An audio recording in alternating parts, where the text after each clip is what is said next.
오늘 설교의 말씀은 사실 제가 자녀를 위한 기도 모임에서 총 14개의 키워드로 계속해서 상반기를 시작해 왔었습니다. 그랬는데 오늘 6월 달에 주제를 놓고 고민을 하던 차에 믿음이란 단어를 가지고 이 한 달 동안 나눠봐야겠다라는 생각이 들어서 자녀를 위한 기도 모임을 13주로 오늘 종강을 하고 이제 저녁 예배까지 이어지게 되었습니다. 여태까지 자녀를 위한 기도 모임을 보신 분들은 아시겠지만 제가 그림을 함께 보면서 이 그림에 대한 이야기도 하고 말씀을 같이 나누기도 하였습니다. 그래서 오늘도 여전히 그렇게 진행이 될 예정이고요. 그리고 한 달 가까이도 이 믿음에 대한 주제를 가지고 끝까지 이어지게 될 때 우리 마음속에 믿음이 자라나게 되는 귀한 시간 되기를 주님의 이름으로 축원드립니다. 교회를 좀 오래 다녀보신 분들이라면 다 한 번쯤은 들어보셨을 법한 이야기가 있습니다. 바로 첫사람 아담 그리고 아내 하와에 얽힌 이야기가 대표적입니다. 거기서 두 아들의 이야기로 자연스럽게 이어지게 됩니다. 첫 번째 누구죠? 가인입니다. 가인은 농부였고 둘째 아벨은 양치기였습니다. 그래서 추수를 할 때가 되어서 가인은 농부니까 자기가 지은 농작물로 하나님께 제사를 드립니다. 그리고 아벨은 양의 첫 새끼와 기름으로 제사를 드립니다. 그리고 둘 다 제사를 드렸는데 하나님이 아벨의 제사, 양으로 드린 제사만 받습니다. 자, 그렇게 되니까 가인의 반응이 나오게 됩니다. 가인이 분해서 안색이 변했고 결국 가인은 동생 아벨을 죽이게 되는 것으로 이 이야기는 끝을 맺게 됩니다. 인류의 죽음이 처음으로 들어오게 되는 이 가인과 아벨 사건에 대해서 하나님께서 최종적으로 내린 평가의 말씀이 오늘 11장 4절의 말씀입니다. 함께 읽어보도록 하시겠습니다. 믿음으로 아벨은 가인보다 더 나은 제사를 하나님께 드림으로 의로운 자라 하시는 증거를 얻었으니 하나님이 그 예물에 대하여 증언하심이라. 그가 죽었으나 그 믿음으로써 지금도 말하느니라. 아멘. 한마디로 요약을 해보면 가인이 드렸던 제사보다 아벨의 제사가 더 나은 제사였다라고 요약해 볼 수 있을 것 같습니다. 아벨의 제사가 가인보다 더 나았다라고 하면 우리 머릿속에는 자연스럽게 이런 생각이 들게 됩니다. 가인이 드린 제물보다 아벨이 드린 제물이 더 값비싼 무언가는 아니었을까라는 생각을 하게 됩니다. 가치 있는 무언가를 드린 어떤 예배가 아니었을까라는 생각을 하게 된다는 것입니다. 이렇게 생각이 드는 까닭은 우리의 머릿속에서는 제물의 가치가 클수록 제사의 가치도 커진다라는 공식에 따르고 있기 때문입니다. 그러면 이 가치라는 것은 어떻게 정해질까요? 여러분들이 만약 선물을 받는다라고 생각을 해보겠습니다. 생일을 맞이하신 분이 계신지 모르겠지만 그 선물이 가치가 있다 없다라는 것을 논하기 위해서 필요한 조건은 어떤 것이 있을까요?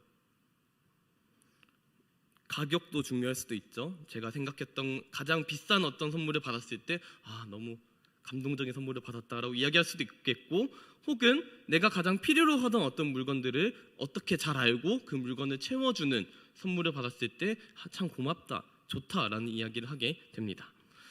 가격 그리고 나한테 얼마나 필요한 물건인지 여러 가치들이 필요하겠지만 제가 내린 결론으로는 선물이라는 것은 주는 사람이 어떤 마음으로 어떤 물질을 주는지 이것이 어느 정도 형평성이 맞을 때 가치가 있다라고 이야기한다는 것입니다. 쉽게 예를 들면 이런 겁니다. 내 생일에 이제 제가 생일이 되었을 때 어떤 내 자녀가 생일 축하해요 어머니라고 얘기를 하면서 10,000원짜리 선물을 이렇게 예쁘게 포장을 해서 줬습니다.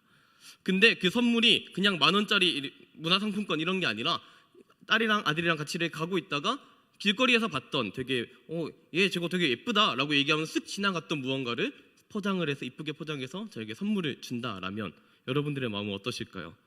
10,000원짜리 선물이기도 하지만 동시에 이 자녀의 마음이 담긴 되게 귀한 선물로 받아들이게 됩니다. 이미 마음이 훈훈하고 기쁘고 충분히 가치가 있다라고 우리는 생각합니다. 그런데 나랑 평소에 별로 친하지도 않고 평소에 인사 한번 안 하고 있는 이웃 사촌들이, 그리고 이웃 중에서도 내가 조금 안 좋게 보던, 저 사람은 돈이면 다 되는 줄 아나 봐 라고 생각하는 어떤 안 좋은 이웃이 저에게 10만 원을 턱 주시면서 기분 나쁘게 딱 던지면서 너도 태어날 줄 아는구나, 생일 축하한다 라고 이야기를 한다면 어떻게 반응을 하시게 될까요? 네, 10만 원 주시니까 감사는 한데 이게 돈은 가치가 있는 게 맞는데 이걸 어떻게 돈을 줬으니 기분이 좋을 것 같지만 동시에 유용하게 쓰겠지만 이 선물이 선물로서의 가치가 있는가에 대해서는 한번 생각해 보게 될 것 같습니다.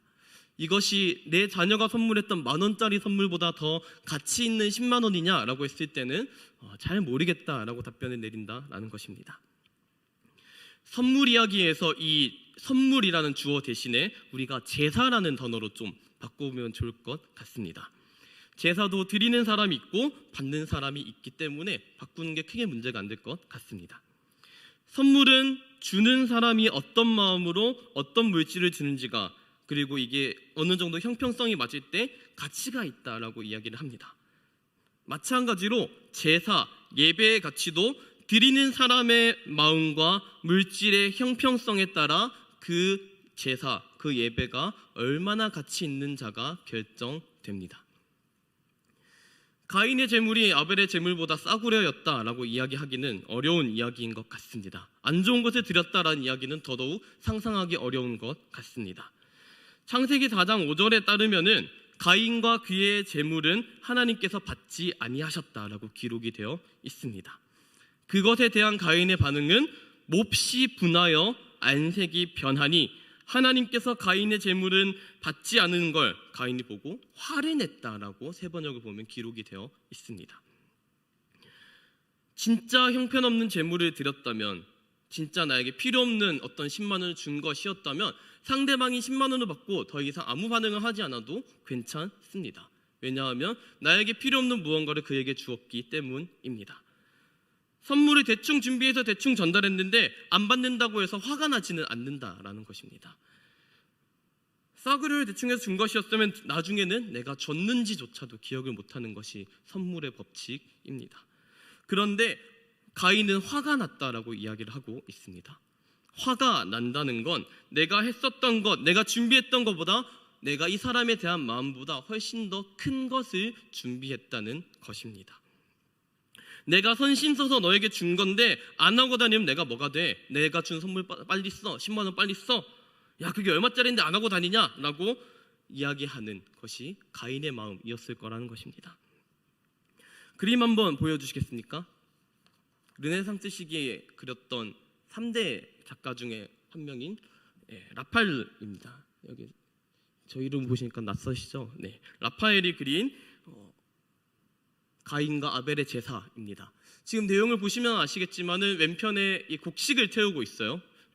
여러분들의 기준에서 오른편이겠네요. 오른편에 있는 친구는 이제 곡식을 태우고 있고 하나님께서 중간에서 와 이렇게 아름답게 벌려주고 계시고 이제 자세히 보시면 양을 이렇게 태우고 있습니다. 그래서 가인과 아벨의 예배들을 이렇게 라파엘이 그림으로 그리게 되었는데요. 이 그림의 내용들을 보게 되면 재물의 내용들을 보셨을 때 어떤가요? 뭔가 볼품없는 재단, 대충 쌓은 재단처럼 보이시지 않죠?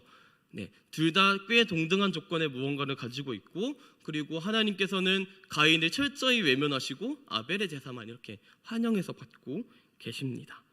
저는 가인의 슬픔이 많이 느껴졌습니다. 입을 이렇게 가리고 있거든요. 내 거는 이라는 표정으로 저 화면을 보고 있습니다. 여기에 더해서 라파엘은 그 뒤에 이 둘의 출신 성분에 대해서 그려주고 있어요. 지금 이 그림에서는 잘 안 보이실 수 있는데 가인의 뒤편을 보시게 되면은 아벨부터 먼저 설명드리겠습니다. 아벨의 뒤편을 보시게 되면은 그냥 약간 줄도 그어진 무언가 보이실 것입니다. 초장에서 온 사람을 이야기하고 있는 겁니다. 초장에서 왔고 초장으로 돌아가야 할 것이 이 아벨의 삶이었습니다. 반면에 가인의 뒤편을 보시게 되면 도시가 이렇게 그려져 있습니다. 여러 도시들이 그려져 있어요. 그래서 농경을 했었던 사람이니까 혼자서 농사를 짓지는 않았을 것 아니에요. 그래서 주변에 사람들이 있었다라는 것을 이야기하고 있습니다. 이들의 출신 성분인 동시에 돌아가야 할 어떤 장소를 이야기하고 있다는 것입니다. 네, 그림 내려주셔도 될 것 같습니다. 가인은 이 정도면 하나님이 받겠지 하는 생각으로 조금 무리해서 저 제물을 드렸던 것 같습니다. 마음은 하나님께 드리는 이 마음은 그 물질만큼 크지는 않았는데 주위의 시선을 보면서 드렸습니다. 그러니까 하나님께서 자기의 제사를 안 받으신 것이 화가 났던 겁니다.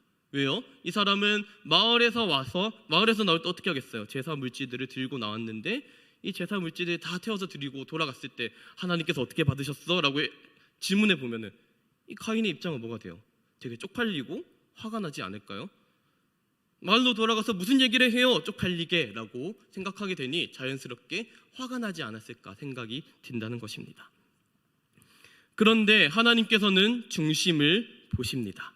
중심을 보신다는 뜻은 제가 즐겨 사용하는 표현 중 하나인데 처음 마음인 초심과 종국의 마음인 끝의 마음인 종심, 그 사이 중간에 있는 무수한 마음들을 저는 중심이라고 표현합니다.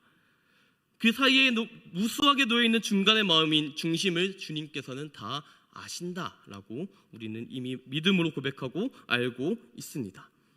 그 중심을 아시는 하나님께서는 가인이 어느 정도의 마음이고 어떤 상황에 있는지 다 아시는 것이기 때문에 하나님 입장에서는 마음이 담기지 않은 제사였기 때문에 이 가인의 제사를 받지 않았다라는 것입니다. 가인의 제사는 마치 부잣집 이웃이 툭 던진 10만 원짜리 제사였을지 모르고요. 그 제사에 대해서 안 받으니까 쓴 입장에서는 10만 원이었었는데 이거를 무시해? 라면서 화가 났던 것이다 라고 보면 딱 맞는 비유가 되지 않겠냐는 것입니다. 이렇게 가인이 드렸던 제사가 드리는 사람의 마음과 물질의 형평성이 맞지 않았다면, 그렇다면 아벨이 드렸던 제사는 이 둘이 잘 맞았다라고 이야기할 수 있겠습니다. 이 마음과 물질의 형평성을 우리는 어떻게 맞춰야 할까요? 오늘 말씀 히브리서 11장 4절의 말씀은 아벨이 가인보다 더 나은 제사를 드린 이유를 시작 부분부터 명확하게 이야기하고 있습니다. 믿음으로 아벨은 가인보다 더 나은 제사를 하나님께 드림으로 라고 기록되어 있습니다. 아벨과 가인의 예배에서 달랐던 점 단 하나, 믿음이 있었다라는 것입니다. 믿음으로 드리면 재물의 가치가 높아진다, 더 나은 제사가 된다는 겁니다.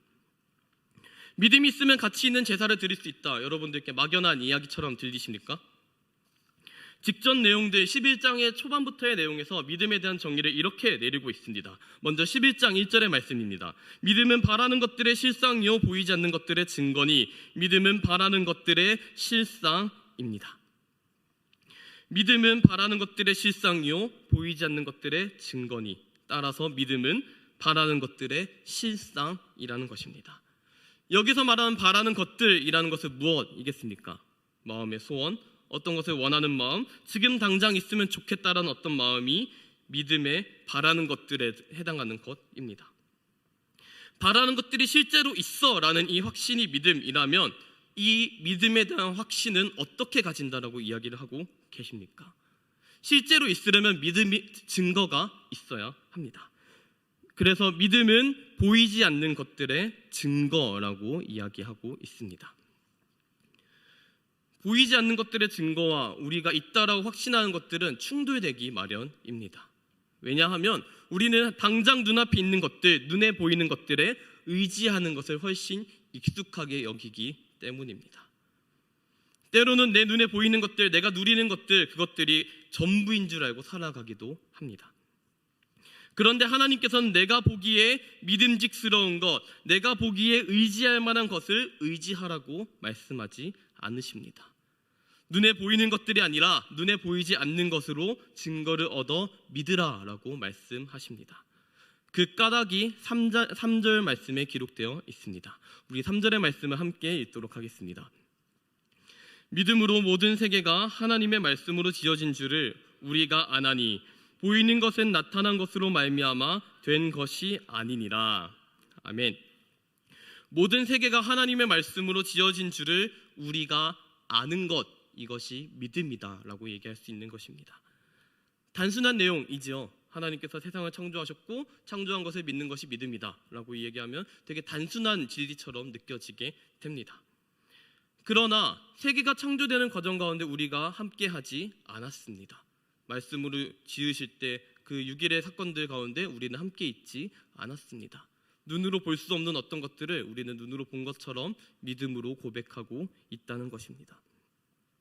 창조에 대한 믿음의 믿음이야말로 세계가 창조된 것들을 보지 못했지만 보이지 않는 것들을 믿었던 것의 시작이며 끝을 향해 가는 우리의 믿음의 내용이라는 것입니다. 우리가 믿는 하나님이 모든 세계를 말씀으로 창조하신 분이라는 것과 눈에 보이는 부유한 모든 것, 그 어떤 것보다 크신 그분께서 우리의 아주 작고 세밀한 것까지도 지으시고 아시는 분이 지금 이 시간에 우리에게 공간과 순간과 시간들을 창조하고 계시는 것을 우리는 믿음으로 고백하며 살아갈 수 있게 됩니다. 이것이 아멘으로 동의되고 믿어지시는 저와 여러분들 되기를 소망합니다. 하나님이 이 세계를 만드셨으면 이 세계에 속해 있는 나에 대해서 누가 가장 잘 알아야겠습니까? 하나님이십니다. 지으신 분이 지은 것을 가장 잘 알기 때문입니다.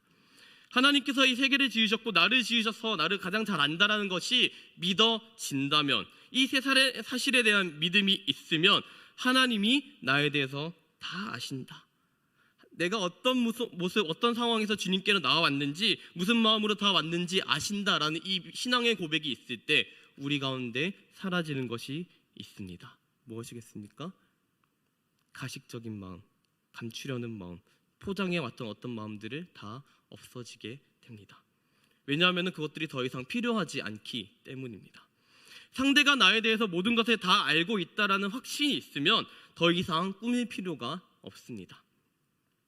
집에서 어떻게 지내시는지요? 지금 이렇게 풀세팅한 것처럼 저처럼 정장을 입고 집에서 이렇게 편안하게 주무시고 계십니까? 네, 그렇지 않으시죠? 가정에선 조금 더 편안한 옷을 입고 가정에선 조금 더 안락한 자세를 취해도 괜찮습니다. 왜일까요? 내가 그런 행동을 하더라도 우리 가족이 나를 받아줄 것이라는 확신이 있기 때문입니다. 밖에서 여러분들이 좋아하는 어떤 사람을 만나러 갈 때, 내가 주님 만나러 갈 때 집에 있던 편안한 복장으로 나오시게 되십니까? 그렇지 않습니다. 왜냐하면 그 사람이 나의 모든 것을 알고도 과연 나를 받아들여 줄 것인가에 대한 의문이 남아있기 때문입니다. 그 의문은 믿음이 없음과도 연결이 되어집니다. 하나님께서 우리의 모든 것을 다 아시기에 우리가 하나님께 예배 드릴 때 꾸밀 필요가 없습니다. 이걸 알면 하나님께 나아가는 일이 세상 편해집니다. 하나님이 나를 지으신 분이고 나를 가장 잘 아시는 분이기 때문입니다. 그분은 나의 모든 것을 받아들여 주시는 어떤 분이세요 라는 이 믿음이 있으면 괜찮지 않은 나의 지금 모습 그대로 나아갈 수 있다라는 것입니다. 그래서 예배할 때에는 여러분들의 모습 그대로 나아가시면 그것만으로도 충분히 가치 있는 예배가 되어집니다. 왜냐하면 하나님께서 구하시는 제사는 상한 심령이기 때문입니다. 그 심령으로 나온 사람의 마음을 하나님께서는 절대로 모른 척하지 않으시는 분이기 때문입니다. 하나님은 나를 있는 그대로 받아들이신다라는 이 믿음이 있으면 나는 꾸밈없이 솔직한 모습 그대로 하나님께 나아가게 됩니다. 그래서 자연스럽게 예배하는 내 마음, 그리고 드려진 모든 물질에서 형평성이 맞아지게 되는 것입니다. 그것이 최고의 제물이었으며 하나님께 드리는 최고의 선물이며 예배가 된다는 것입니다.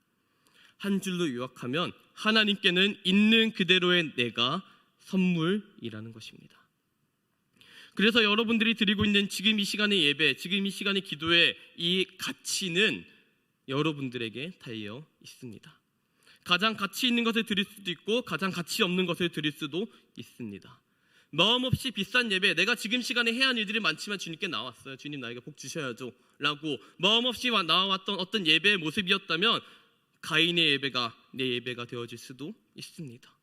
제사는 열심히 드려놓고 제물은 열심히 드려놓고 씩씩거리며 돌아가는 것이 나의 예배가 될 수도 있다는 것입니다. 모양과 마음이 균형을 이루며 자신 그대로가 제물이 되었던, 그래서 아벨의 삶에서 더 이상 남은 것들이 없었습니다. 죽고 끝이었습니다. 그러나 믿음으로써 최고의 예배를 드렸으면 하나님께서 증언해 주셨던 그 예배가 우리의 예배가 되어질 수도 있다는 것입니다. 이 갈림길에 섰을 때 여러분들께서 선택하시는 길이 가인의 예배가 아니라 아벨의 예배가 되어지기를 주님의 이름으로 축원드립니다. 기도하시겠습니다. 이 세계를 지으시고 나를 빚으신 하나님, 나를 너무 잘 아시고 나를 있는 그대로 받아들이는 하나님, 그 하나님을 믿으며 예배의 자리로 나아갑니다. 우리가 각자 처한 상황도 다르고 믿음의 정도도 다르지만 그것까지 아시는 주님을 우리가 의지하며 솔직하게 우리의 이야기를 드리기 원합니다. 다른 사람이 보기엔 볼품없어 보일지 몰라도 우리에겐 가장 가치 있는 솔직한 마음이 담긴 예배를 드릴 수 있도록 우리에게 믿음의 길을 시작하여 주시옵소서. 우리의 기도를 들어주시고 도와주실 것을 믿을 수 있음에 감사드리며 예수님의 이름으로 기도드립니다. 아멘.